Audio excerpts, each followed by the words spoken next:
आप बताइए, आप कहाँ से आए हैं और यहाँ पर कब से आए हैं?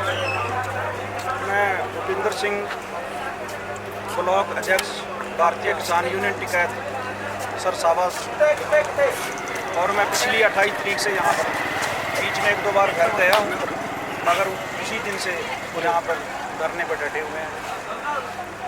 और आज मेरे को इस तरह की बहुत दुख होया। साडा एक किसान कश्मीर सिंह, ਅਸੀਂ ਸਵੇਰੇ ਦਫ਼ਤਰ 'ਚ ਬੈਠੇ ਸੀ ਤੇ ਸਫਾਈ ਕਰਨ ਵਾਲਾ ਇੱਕ ਸਾਡਾ ਵੀਰ ਆਇਆ, ਉਹਨੇ ਦੱਸਿਆ ਸਾਨੂੰ ਵੀ ਇੱਥੇ ਦੇਖੋ ਪੰਜਾਬੀ ਮੀਡੀਆ। ਸਭ ਤੋਂ ਪਹਿਲਾਂ ਚਲੋ ਮਹਾਰਾਜ ਨੇ ਕੋਈ ਸੇਵਾ ਸਾਡੇ ਤੋਂ ਲਈ, ਮੈਂ ਗਿਆ ਉੱਥੇ ਜਾ ਕੇ ਦੇਖਿਆ ਵੀ ਇੱਕ ਸਿੱਖ ਨੇ।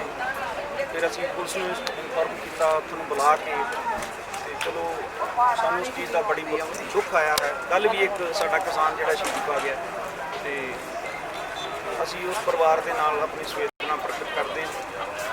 उन्होंने जाने से पहले एक लेटर लिखा है, उसमें क्या लिखा है? उन्होंने ये लिखा है जी, 40 से अधिक आदमी पंजाब के शहीद हो गए हैं और हमारे उत्तराखंड और यूपी से कोई नहीं, और मैं अपने शरीर का बलिदान देना चाहता हूँ। मैं किसी के दबाव में या किसी की दुख की वजह से, क्या मैं सिर्फ सरकार के खिलाफ और इन बिलों के पास मैं सहन नहीं कर पा रहा। मैंने अपने मन से उसको मंथन किया है, मगर मैं अपना शरीर जो है पर निछावर करना चाहता हूँ। मैं अपनी शक्ति प्राप्त करना चाहता हूँ। आप सरकार को क्या बताना चाहते हैं? ये शहीदी के थ्रू उन्होंने क्या मैसेज देना चाहा है सरकार को? देखिए, उन्होंने ये सोचा है भी, शायद उनके अंदर की भावना तो वो ही जानते हैं, मगर एक बात हम जानते हैं भी, उन्होंने हमारे लिए बलिदान दिया है। चाहे उनका तरीका कैसा भी था, वो पब्लिक को पसंद आए ना आए, मगर देखने वाली बात है भी, उन्होंने इस दुख को देखते हुए मतलब वो बर्दाश्त नहीं कर पाए, और उन्होंने लिख के दिया है भी, मैं अपने यूपी और उत्तराखंड की तरफ से अपना बलिदान दे रहा हूँ।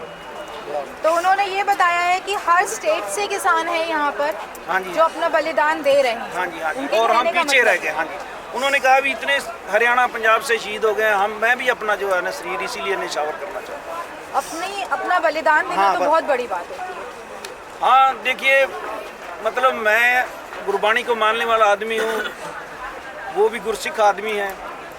उनका तरीका जो भी रहा है, मगर उन्होंने बलिदान हमारे इस संगठन के लिए दी, इस किसान एकता के लिए दिया।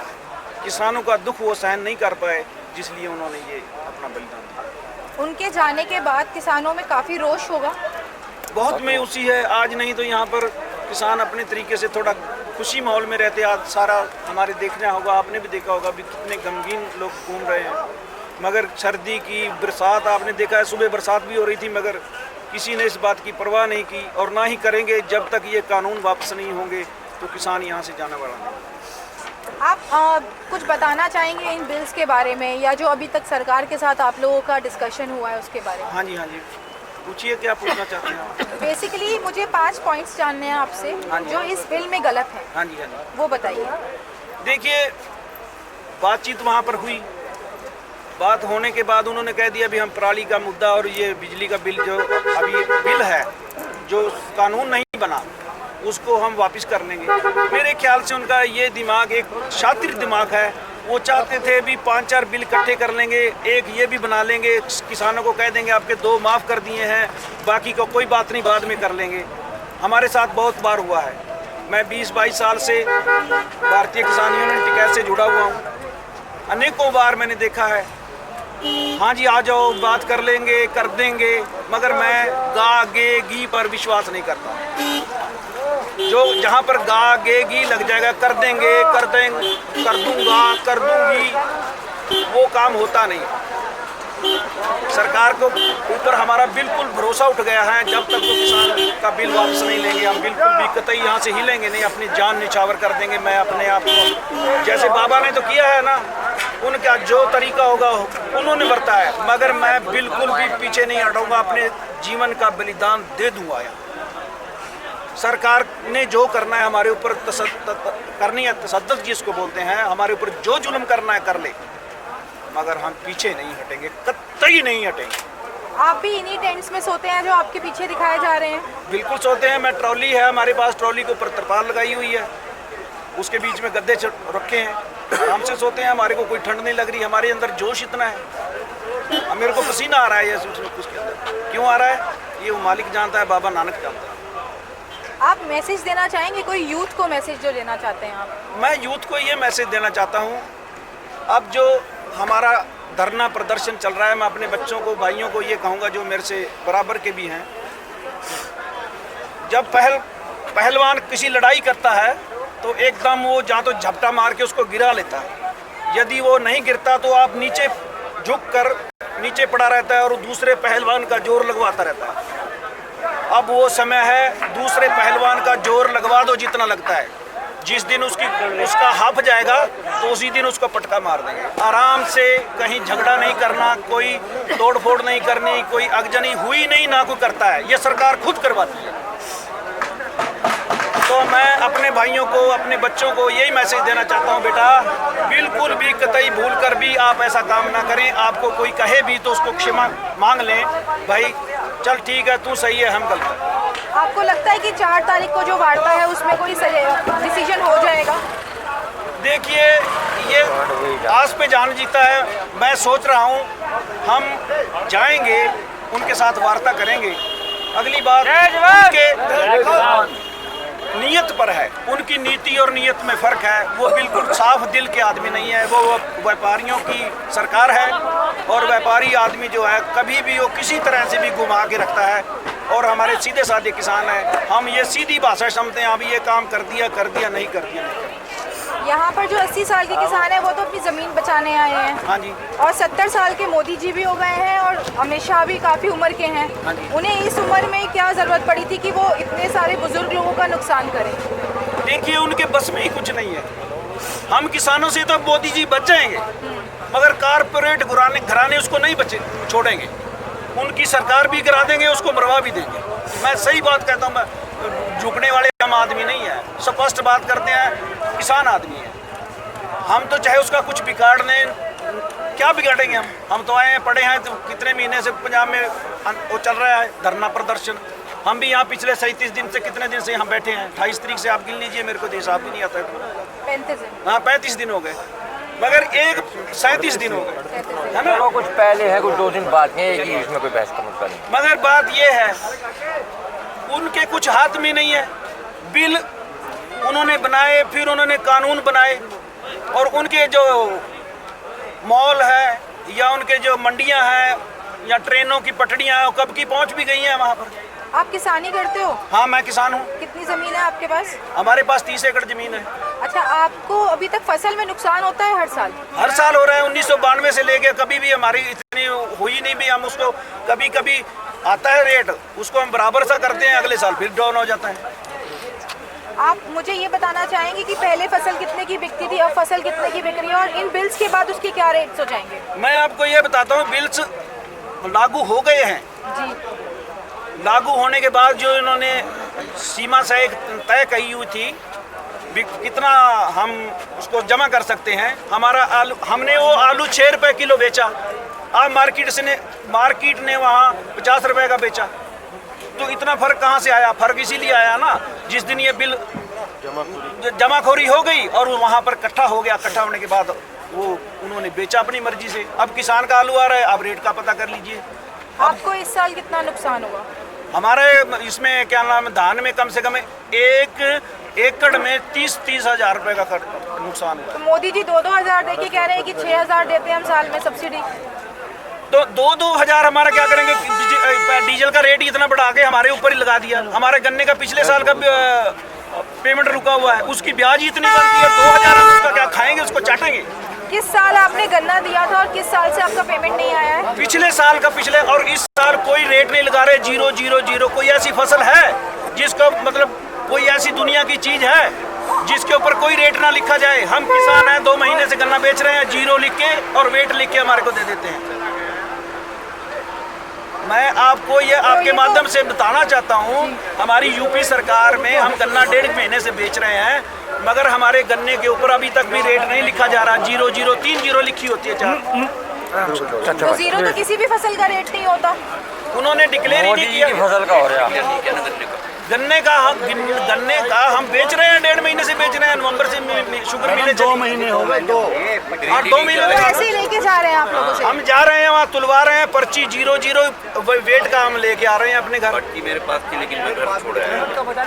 तो वो रेट बाद में डिक्लेयर करते हैं? वो बाद में डिक्लेयर करेंगे। तो 5 साल से कोई चमन्नी नहीं बढ़ी, कोई सा विभाग ऐसा नहीं है जिसमें कोई इंक्रीमेंट ना होता हो, बस किसान के अलावा। कुंटल वो दे रहे थे किसान को, और अब वो रेट भी नहीं डाल रहे, सिर्फ गन्ना ले रहे हैं, पर्ची दे रहे हैं। तो अगर आपको वो इस तरह से पर्ची दे रहे हैं तो ये तो फ्रॉड का केस हो गया ना, क्योंकि आपको आपकी फसल का पैसा ही नहीं मिला।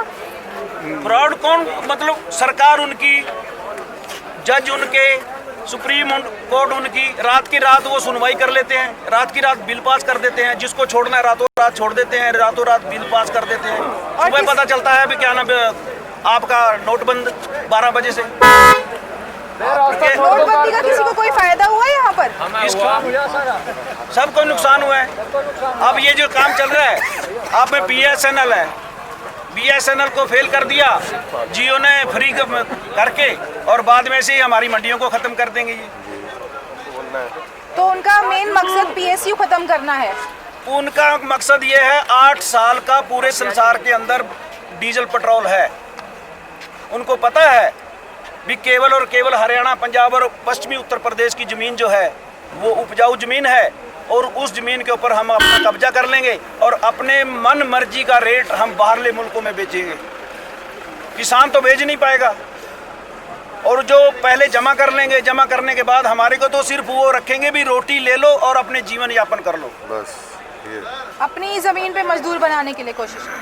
मजदूर क्या जी, हमारे को उसका कोई बेनिफिट ही नहीं मिलेगा। क्या करेंगे हम, कहाँ जाएंगे? तो जो 3 कानून है उन्होंने बोला है कि आप लोग ज़्यादा से ज़्यादा आप किसी कोर्ट में केस नहीं कर सकते, सिर्फ डिस्ट्रिक्ट मजिस्ट्रेट तक जा सकते हो। देखिए हम यहाँ से कितने 3-4 महीने से बैठे हैं, जी, कोई शासन प्रशासन हमारी सुन नहीं रहा। सुप्रीम कोर्ट ने एक ऑर्डर दिया है किसानों को बिल्कुल शांतिपूर्ण तरीके से आप प्रोटेस्ट कर सकते हैं, मगर सरकार वहाँ पर बैरिकेड लगाकर हमारे को रोक रही है। हमारे आज बिहार में आपको मैं वीडियो भेजता हूँ, इतना सिर पाड़ के किसान का नीचे फेंक दिया, ऊपर से खाल उतर के नीचे गिर गई। ये सुप्रीम कोर्ट की बात मानते हैं? कुछ नहीं कोई मानता। सुप्रीम कोर्ट का ऑर्डर है 14 दिन के बाद गन्ने की पेमेंट आ जानी चाहिए, मगर हमारे को 1.5 साल 2-2 साल के गन्ने का पेमेंट हमारे पास 2 साल 4 साल से पेमेंट नहीं है बाहरी में। मैं आपको एक बात और बताता हूँ, जितना हमारा गन्ने का जो भाव या रेट सरकार के पास हमारा पड़ा है पैसा, यदि उसका ब्याज भी हमारे को दे देना तो साल का 20-20, 30-30 हजार रुपए हमारा बढ़ जाता है। ये तो अच्छे गुजर हो जाएगी, हमें ब्याज हमें उसमें गुजर हो जाएगा। हाँ, हमारे को दे रहे हैं 2-2 हजार रुपए, 2-2 हजार, ये तो पागल बना रहे हैं। हमारे तो उसमें गुजर हो जाएगा। नहीं तो जो जैसे सरकार ने ये बात बोली कि हम अब गन्ने का पेमेंट टाइम पे देते हैं, सब कुछ टाइम पे, तो ये सिर्फ कागजी तौर पे ही तो है। ये सब कागजी तौर पे, कोई किसी की नहीं मानता, वो अपनी मर्जी करते हैं। देखिए सुप्रीम कोर्ट का ऑर्डर नहीं मान रहे, तो कल को ये कहते हैं SDM के पास चले जाओ, आपको पैसे दिलवा देंगे, तो SDM हमारी कहाँ सुन लेगा? सुनेगा अमीर आदमी की सुनेगा, हमारी कौन सुनेगा? जो आज भी अमीर आदमी की सुन रहे हैं तो आगे भी उन्हीं की आज भी सुनेंगे। तौर पे पेमेंट ही नहीं है, हवा में घोड़ा जो है। अभी आज आपने अपनी आइडेंटिटी बताई, यहाँ पर आपने इंटरव्यू दिया, तो आपको डर नहीं लगता कि आपके आगे फैमिली है तो सरकार आपके आगे इसको अरे क्या डर, करेगी? ये मेरा सारा परिवार बैठा है, ये जितने सारे परिवार इन्हीं के हैं। ये परिवार नहीं पूरा साथ ही मैडम ये 4 ट्राली तो हमारी घर की हैं, और कम से कम ये 4000 ट्राली हमारा सारा परिवार है। किसान यूनियन यदि इतना डरते ना मैडम, हम कभी भी फिर यहाँ आकर न बैठते। ये इतना डर हमारे में होता, हम बैरिकेड तोड़ के ये यहाँ पहुँच सकते हैं ना। हम आगे, हमारे को आज आदेश हो जाए तो हम अगले बैरिकेड भी तोड़ देंगे। टिकैत साहब ने इतना कुछ बताया कि मैं एक बारी मनमोहन सिंह जी से मिला तो मुझे अगले 13 साल तक कोई नुकसान नहीं हुआ अपनी खेती में। तो आप उसमें क्या मैसेज देना चाहते देखिए हैं? टिकैत साहब हमारे बड़े भाई हैं, बड़े बुजुर्ग हैं, उनके बारे में तो मैं कुछ नहीं कह सकता उन्होंने क्या बात कही और ना ही मैं जानता हूं, मगर मैं आपको एक बात बता दूं, ये सब बीज जो बोया गया था ये मनमोहन सिंह की सरकार में बोया गया था। 1992 से जब से ये दंकल प्रस्ताव पूरा हो गया था, उसके बाद हम बर्बाद होना शुरू हो गए। उनके पास सिर्फ और सिर्फ ये था भी उनकी सीटें पूरी नहीं थी, वो लागू नहीं कर पाए। इन्होंने हमारे ऊपर धक्का करके ये काम चालू कर दिया। ये अडानी अंबानी की सरकार है, ये किसी और की तो सरकार आप है। जाएंगे नहीं यहाँ से अब की बार? इसलिए जाएंगे, हमारे तो जहाँ कफन तिरंगे झंडे में लिपट कर जाएंगे या फिर खुशी मनाते जाएंगे, बस दो ही ऑप्शन है, तीसरा नहीं। उन्होंने दूसरा ये बोला कि हम आर्मी बुलाएंगे। आर्मी का हमारे बच्चे हैं, हमारे बच्चे नहीं हुए, पुलिस हमारी है, बच्चे हमारे हैं, अडानी अंबानी के बच्चे हैं। इनका एक भी नेताओं का बच्चा बता दो कोई मिलिट्री में आएगा? हमारे बच्चे हैं सभी। हमारे ही बच्चे हैं सारे। नहीं, सही बात है, तो वो अपने माँ बाप के ऊपर क्यों गोली चलाएंगे? क्यों चलाएंगे हमारे ऊपर? बुजुर्ग अपने हम अजय मेरा बेटा मिलिट्री में हो तो वो थोड़ा मेरे ऊपर ताऊ चाचा भैया मामा फूफा कुछ तो लगता होगा उनका जी। तो कौन हमारे ऊपर गोली चलाए? सरकार को 2 लाइनों में क्या मैसेज देना चाहते हैं? मैं तो उनका कोई मैसेज ये देना चाहता हूँ, जितना जल्दी निपटा लें तो ठीक है, नहीं तो उनके काबू में नहीं आएगी ये चीज, कतई नहीं आने की। उन्होंने बोला 70% किसान है, लेकिन यहाँ पे कुछ करोड़ किसान ही बैठे हैं, बाकी सारे कहाँ हैं? ये उनका मुकालता है, ये जो बता रहे हैं वो अंधभक्ति ये प्रचार कर रहे हैं। अंधभगत कितने होंगे इंडिया में? वो तो सारे अंधभक्त थोड़ा है, सारे नहीं होते, हर तरह के लोग होते हैं। हम उनका मतलब ये नहीं कि मगर ज्यादातर लोग जिनको अभी तक भी होश नहीं आई, उनका मरा हुआ जमीर है। जिस आदमी का जमीर मरा हुआ है उसको मैं तो अंधभक्ति कहूँगा। अंधभगत बचाने जाएंगे सरकार को? हाँ, उनको क्या बचा लेंगे? जब अडानी अंबानी कहेगा उधर ही चलेगा। वो तोता तरह ये कहता था ना, मनमोहन सिंह तोता है और क्या ना सीबीआई तोता है, तो इसने क्या बना रखा है? घर में छापे मरवा देता है, सब कुछ कर देता है। कोई भी किसी का कोई नुकसान मतलब कोई आदमी बोलता है तो उसको किसी भी तरीके से दबाने की कोशिश करते हैं। हमारा तो वो परिवार ये कह रहे हैं कि मीडिया मेरी है, सोशल मीडिया पे मैं कंट्रोल कर लूंगा, तो किसान अपना हक कैसे लेंगे? मेरा आखिरी सवाल है आपसे। कुछ भी कर ले, हम वापिस जाएंगे या तो आज़ादी के आंदोलन में मीडिया या तो हंस कर जाएंगे, ढोल बजाते जाएंगे, या फिर कफन में लिपट कर जाएंगे, वैसे नहीं जाएंगे। ये आखिरी लास्ट हार देख के आए अगर जीत के गए तो गले में होगा, मर के गए तो हमारे फोटो पे होगा। बस। जाएंगे तो शहीद होकर जाएंगे। किसान नेता जिंदाबाद। बहुत